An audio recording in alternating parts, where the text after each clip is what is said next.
सजना ते बेलियो आंडिया ते गवांडिया निक्किया ते वड्डिया भैणा ते भराओ अस्सलाम वालेकुम। ਤੁਸੀਂ ਵੇਖ ਰਹੇ ਹੋ ਡਾਈਨਿੰਗ ਹਾਲ ਤੇ ਅੱਜ ਬਣਾ ਰਿਹਾ ਅਸੀਂ ਅਦਰਕ ਦਾ ਸੂਪ। अदरक का सूप क्यों पीना है? ताकि सर्दी नस जाए। सर्दी बहुत आ रही है और ਅਸੀਂ ਉਸ ਨੂੰ ਭਗਾਣੇ ਦਾ ਇੰਤਜ਼ਾਮ ਕਰ ਰਹੇ ਹਾਂ। ਅਦਰਕ ਨੂੰ ਪਹਿਲਾਂ ਛਿਲ ਛੱਲ ਲਓ, ਇੰਜ ਛਿਲਨੇ ਜਿਵੇਂ ਆਪਣੇ ਦੁਸ਼ਮਣਾਂ ਨੂੰ ਛਿਲਨੇ ਹੋ। ਉਸ ਤੋਂ ਬਾਅਦ ਇਸ ਨੂੰ ਕੱਟ ਲਓ, ਆਪਣਾ ਸਾਰਾ ਰੋ ਦੁਸ਼ਮਣਾਂ ਵਾਲਾ ਇਸੇ ਤੇ ਕੱਟ ਦਿਓ ਔਰ ਇਸ ਵਿਚਾਰੀ ਨੂੰ ਨਿੱਕਾ ਨਿੱਕਾ ਕਰ ਦਿਓ। ਇਸ ਤੋਂ ਬਾਅਦ ਇਸ ਦੇ ਕਿਊਬਸ ਵਿੱਚ ਇਸ ਦੀ ਬੇਸ਼ੱਕ ਕਟਿੰਗ ਕਰ ਲਓ, ਜਿਵੇਂ ਮਰਜ਼ੀ ਕੱਟੋ, ਬਸ ਇਸ ਦੀ ਛਿਲ ਛਲ ਕੇ ਕੱਟ ਕੁੱਟ ਕੇ ਰੱਖ ਦਿਓ ਇੱਕ ਪਾਸੇ। ਇਸ ਤੋਂ ਬਾਅਦ ਤੁਸੀਂ ਲੈ ਲਓ 2.5 ਚਮਚ ਮੱਖਣ। ठीक है, मक्खन विच तुसा पानी है 35 ग्राम अदरक।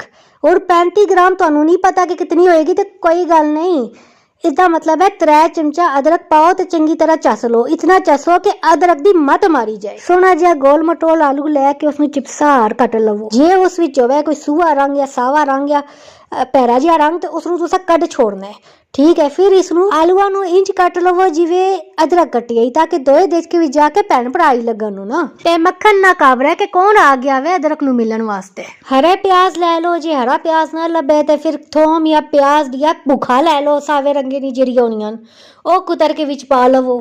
2 मिनट तक रोस्ट कर लो, फिर विच 2 लीटर पानी पाओ तो देखो बतका हार सोनिया तैरने पिया सारिया शैवा। ते हुण तुसी इस तरह करो कि एक मुट्ठी सारी एग नूडल्स पा लवो। जे एग नूडल्स नहीं मिलिया तो आम नूडल्स ना निक्का एक पैकेट विच पा लवो, वो तो हर पासों मिल वैने। एक चाय चम्मच नमक और काली मिर्च पा लेने। उस तो बाद इस विच पाने हैं चिली सॉस, जितना दिल करे पा लो, वैसे 3-4 चम्मच ठीक रहे वैसी। फिर इसनू बॉयल आन दिओ। उस तो बाद थोड़े जे विच मटर पाने हैं। देखो जी हुण कितना सोहना साडा सूप रेडी हो रहा है, जिवें किसी अच्छी जी यूनिवर्सिटी तो सोहनी जी डिग्री लैके आया होवे। ते हुण पा लेने 6 चाय दी चमचा कॉर्नफ्लावर, उस दे विच पानी पा के घोल लैने आ। ਉਹ ਇਸ ਦੇ ਵਿੱਚ ਐਡ ਕਰਨੇ ਆ। ਮੱਠੀ ਮੱਠੀ ਅੱਗ ਤੇ ਸੋਹਣਾ ਜਿਹਾ ਉਬਲਣਾ ਪਿਆ। ਵਿੱਚ ਪਾਇਆ ਹੁਣ ਅਸਾਂ ਨੇ ਸੋਇਆ ਸਾਸ 2 ਚਮਚਾ। ਤੇ ਇਹ ਵੇ ਯਖਨੀ ਕਿਸਦੀ चिकन नी यखनी बनाने वास्ते 3-4 बोटियां लो, उसनू पानी विच पाओ, नाल पाओ दालचीनी, उसनू चंगा जिहा बाल आन दिओ। जिसले उबल जावे ते ओ गल जावन बोटियां, ते बोटियां दा रेशा रेशा करो, पानी समेत इस दे अंदर पा दिओ। किसके अंदर? उसी अंदर जिसके अंदर पहला सारी चीज़ां पईयां आईयां यखनी दियां।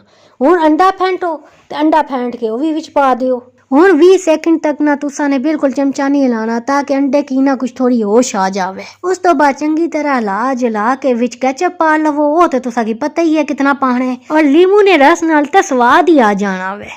हुण देखो जी कितना सोहना साडा पढ़ा लिखा सूप रेडी हो गया। इंज लगता है ना जिवें बहुत ही कोई हाई फाई किसी होटल तो बनया आया वे। ए सूप स्टील वाली चम्मच नाल ना पीवे, नहीं तो होंठ सर्वेसन ने, अच्छा याद रखे।